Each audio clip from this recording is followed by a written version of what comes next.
nama saya Sekda Iwati. Saya Muhammad Abdul. Ya, di saat ini kami akan mewawancarai petugas PLN. Tapi sebelum itu kami akan memperkenalkan dulu. Ibu boleh memperkenalkan dirinya? Boleh.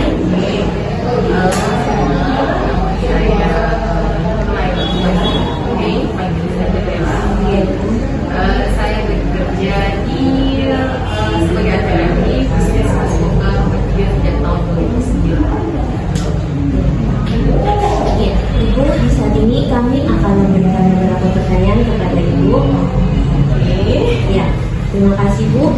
Pertanyaan pertama mengenai perkenalan diri.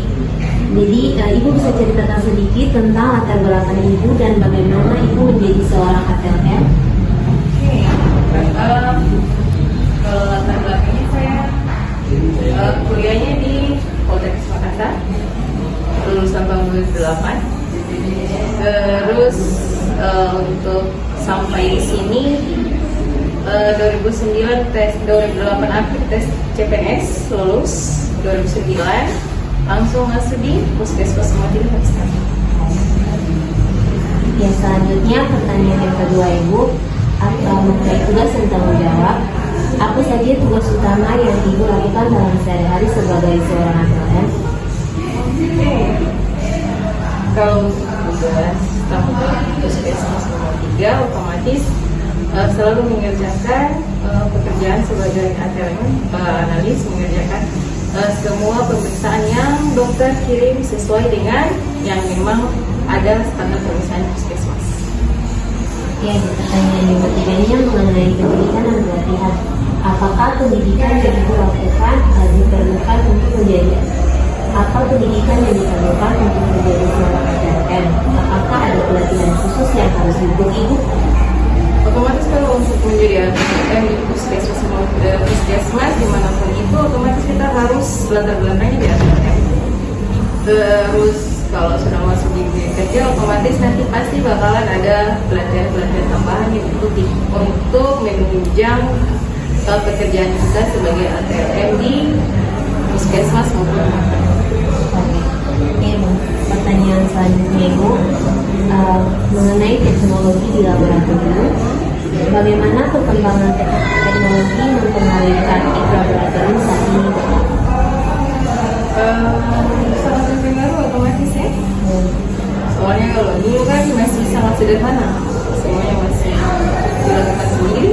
Kalau sekarang ada yang bisa dilakukan sendiri, ada yang sudah dibantu dengan mesin-mesin juga. Jadi A few moments later. Saya permisi Bu.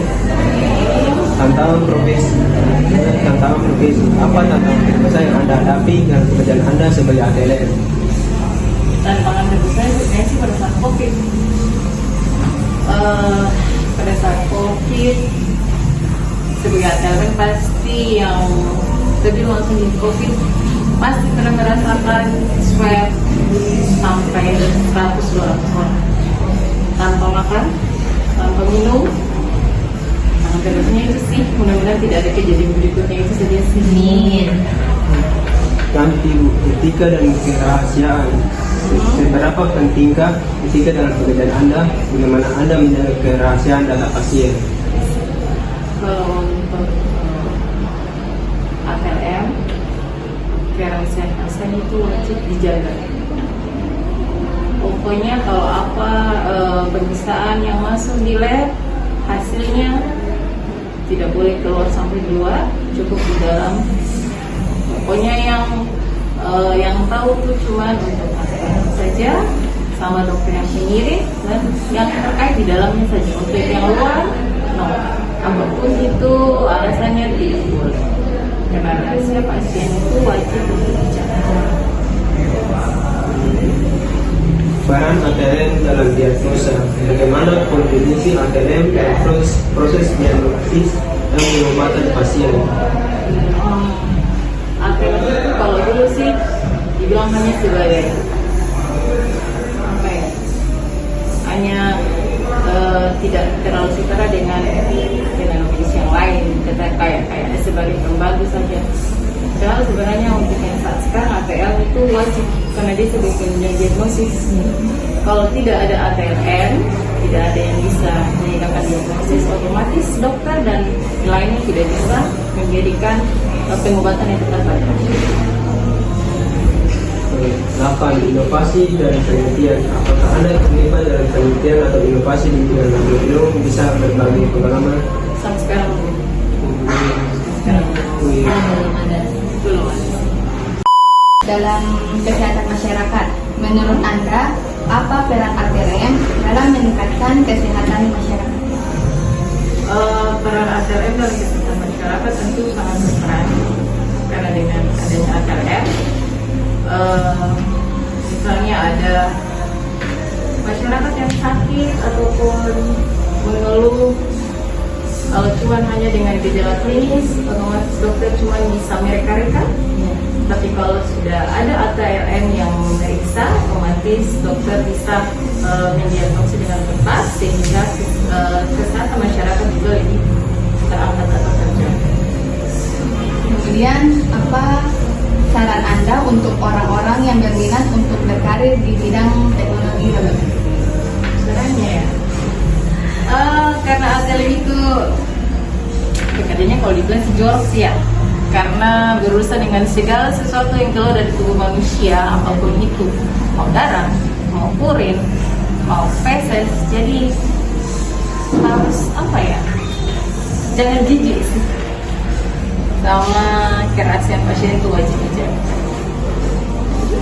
Kemudian, bagaimana Anda melihat perkembangan profesi ATLM di masa depan? Apa harapan Anda untuk bidang ini? Kalau untuk masa depan, kayaknya profesi ATLM itu sangat menjanjikan, tidak bisa dipandang sebelah mata, karena dengan adanya ATLM, semua jenis penyakit dan pengobatannya bisa sesuai dengan diagnosa.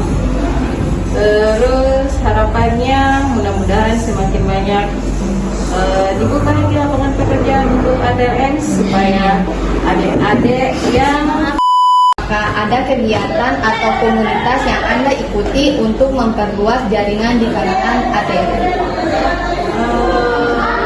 palingan cuma ikut organisasi aja sih, organisasi Patelki, hanya itu saja sih. Kalau yang lainnya Terima kasih.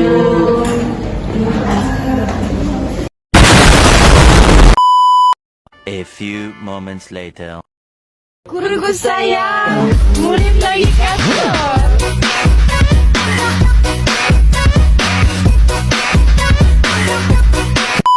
Sekian dari kami. Terima kasih.